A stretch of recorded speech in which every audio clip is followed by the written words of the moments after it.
This presentation will review International Baccalaureate criterion-based assessments for teachers. This is part of Component 2 of Task 2. The aims and objectives of this presentation is to review criterion-based assessments to support curricular and philosophical goals of the program.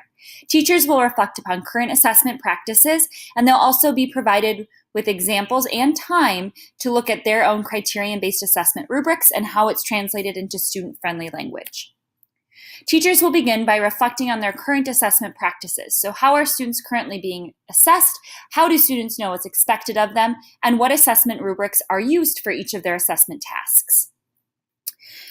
We will then review what criterion-based assessments are. We'll look through the purpose, content, item characteristics, and score interpretation of criterion-based assessments. The stage will then be set as school expectations for criterion-based assessments. This will reflect the school's assessment policy. So each school may have different requirements for their teachers. However, for this school, students are assessed on using MYP, DP, and CP rubrics using the IB mark scheme.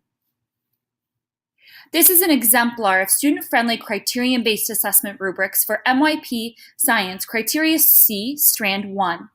In the second column, you see the MYP Science Year 5 rubric, and on the right-hand column, you see that rubric translated into student-friendly language.